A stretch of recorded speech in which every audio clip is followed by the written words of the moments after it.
전능하사 천지를 만드신 하나님 아버지를 내가 믿사오며 그 외아들 우리 주 예수 그리스도를 믿사오니 이는 성령으로 잉태하사 동정녀 마리아에게 나시고 본디오 빌라도에게 고난을 받으사 십자가에 못 박혀 죽으시고 장사한 지 사흘 만에 죽은 자 가운데서 다시 살아나시며 하늘에 오르사 전능하신 하나님 우편에 앉아 계시다가 저리로서 산자와 죽은 자를 심판하러 오시리라.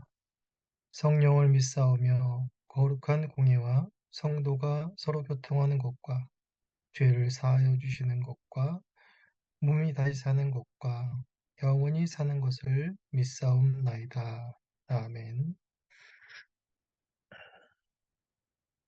이 시간에 우리 찬송하시겠습니다.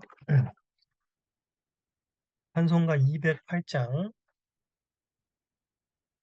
찬송가 208장 1절과 2절을 보시겠습니다. 내 주의 나라와 주 계신 성전과 피 흘려 사신 교회를 사랑합니다. 주의 교회는 천성과 같아서 눈동자같이 악기사를 보호하시네.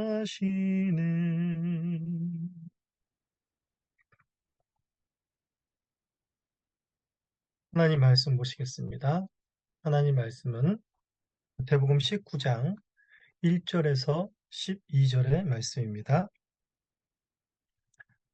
예수께서 이 말씀을 마치시고 갈릴리를 떠나 요단강 건너 유대 지경에 이르시니 큰 무리가 따르거늘 예수께서 거기서 그들의 병을 고치시더라. 바리새인들이 예수께 나와 그를 시험하여 이르되 사람이 어떤 이유가 있으면 그 아내를 버리는 것이 옳으니까.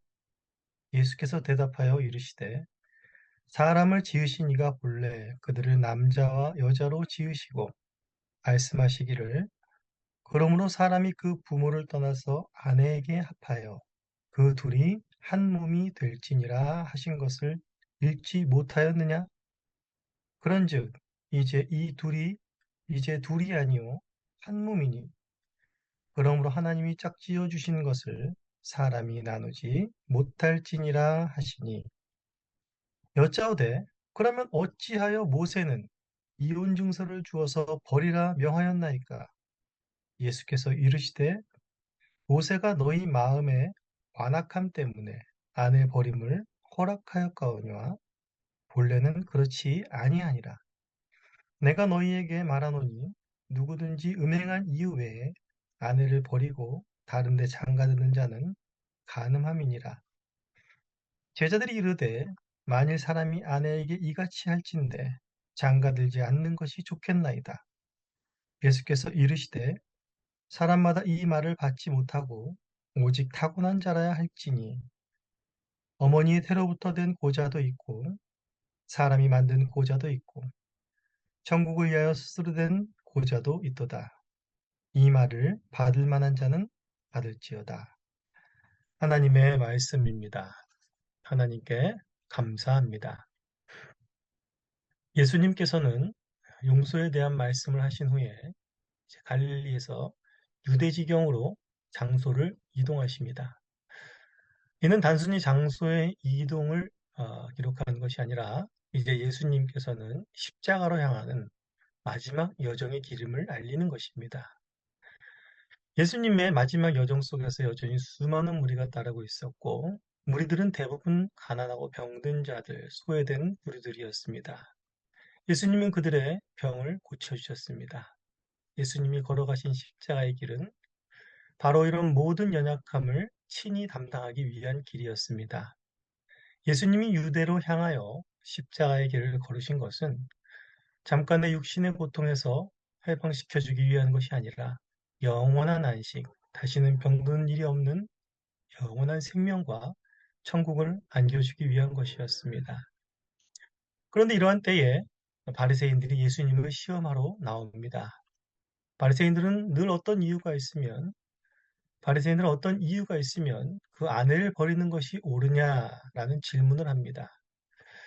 여기서 이제 제목이 이혼에 대하여라고 쓰여 있지만 사실 이 질문에서 나타나듯이 오늘날의 합의 이혼과는 아주 거리가 먼 것입니다. 당시는 일방적인 남편 중심의 이혼이었습니다. 어떤 이유가 있으면 그 아내를 버리는 것이 통념적으로 옳은 사회였습니다. 구약 때도 그랬고 당시 로마 사회 그리고 유대인의 사회에서도 여인이나 아이, 고아와 과부는 약자였고 하대받는 대표적인 계층이었습니다.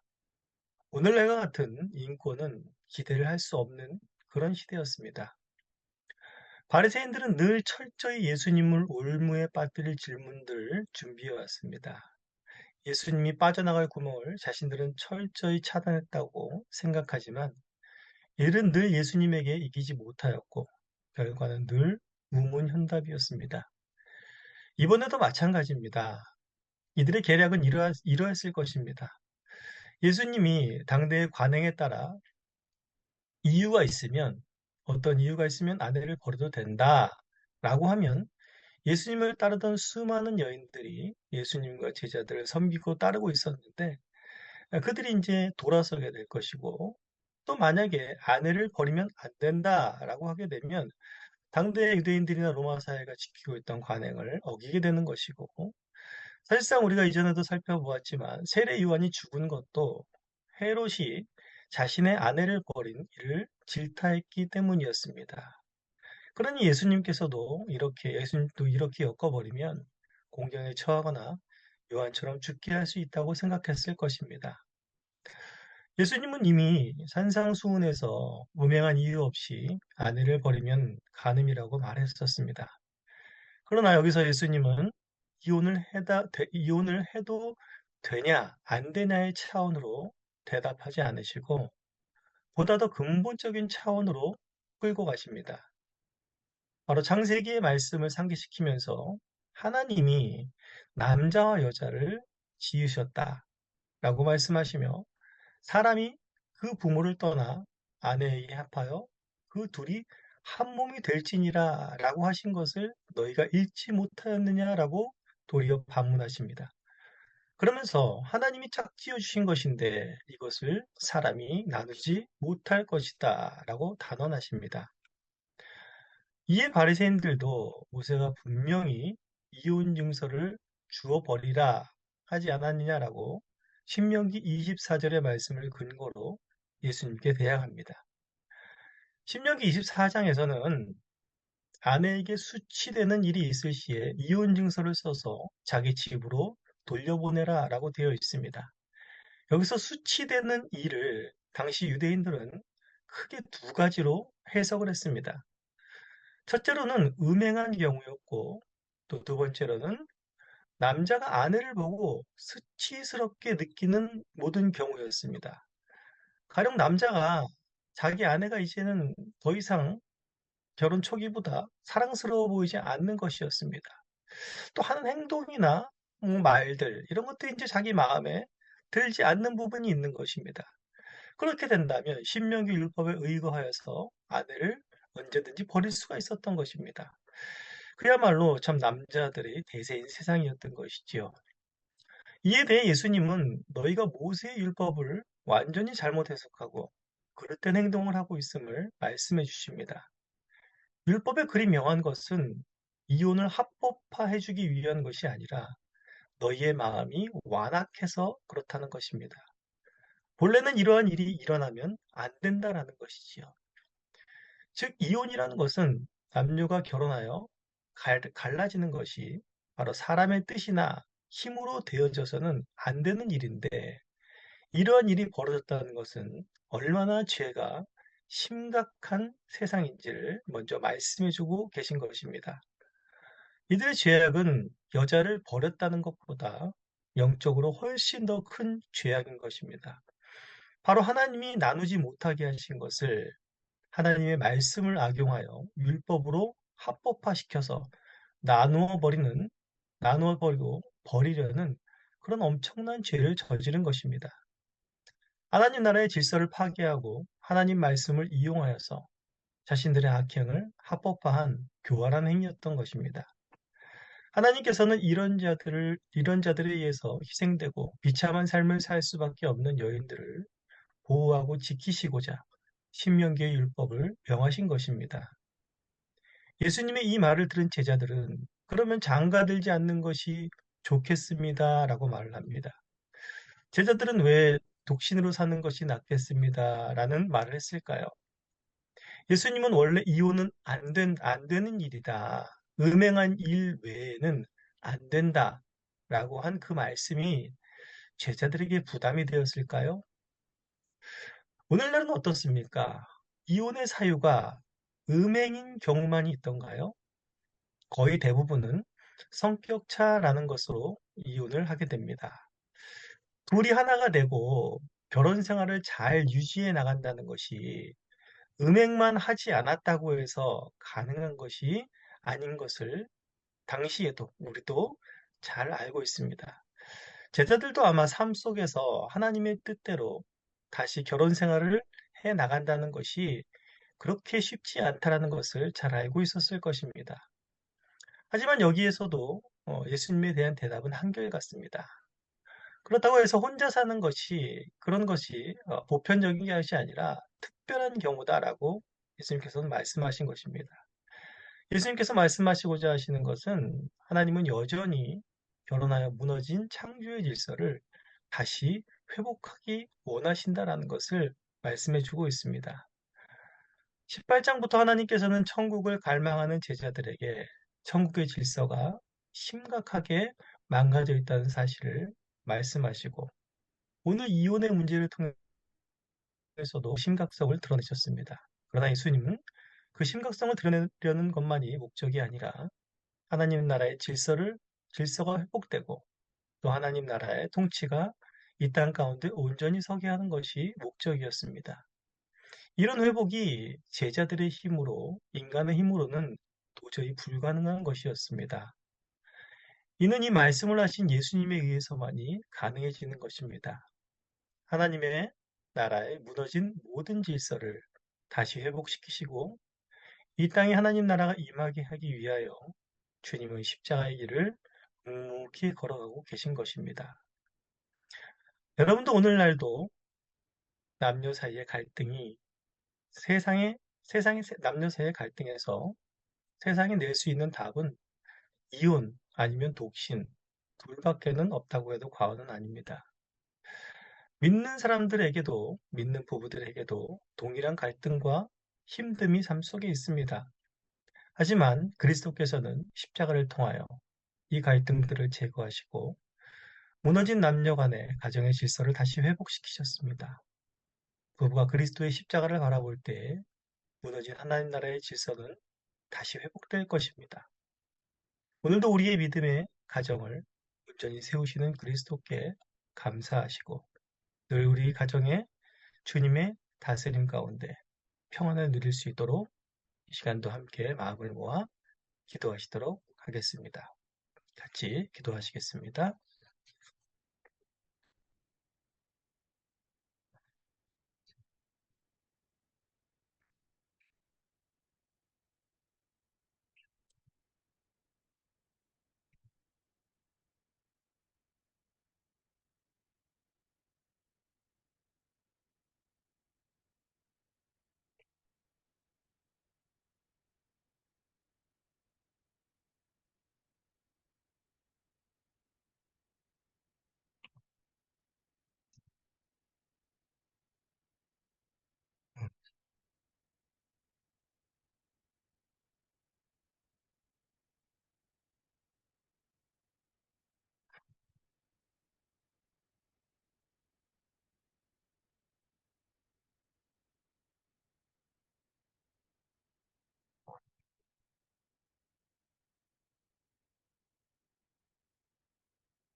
네, 제가 기도하겠습니다. 하나님 아버지, 감사합니다. 이 새벽에도 저희들의 심령을 깨워서 저희들이 주님을 바라보고 주님을 의지하며 오늘 하루의 삶을 시작하게 하시니 감사합니다. 오늘 말씀을 통하여서 또 이 죄악된 세상 가운데에 또한 가장 소중하고 또 하나님이 세우신 남자와 여자가 하나 되는 그런 창조의 질서가 이 어두운 세상 가운데서는 많이 무너지고 훼손되었음을 발견하게 됩니다. 하지만 우리 믿는 자들에게는 그리스도의 십자가로 말미암아서 그 무너진 질서가 다시 회복되고 우리 믿음의 여정 가운데 하나님의 나라의 질서가 이루어지며 하나님 나라의 기쁨과 하나님 나라의 연합됨을 맛볼 수 있는 은혜를 주시니 감사합니다. 오늘도 우리에게 허락하신 은혜를 깊이 기억하며 그리스도의 십자가를 바라보며 오늘도 우리의 가정을 어떻게 세워나가야 할지를 잘 깨닫게 하시고 우리의 가정이 주의 몸된 교회처럼 그리스도와 떨어질 수 없는 관계 가운데 있음을 알게 하시며 그리스도의 통치 아래 기뻐하고 하나님 나라를 누리는 복된 가정 되게 하여 주시옵소서. 감사하며 예수님의 이름으로 기도하옵나이다. 아멘.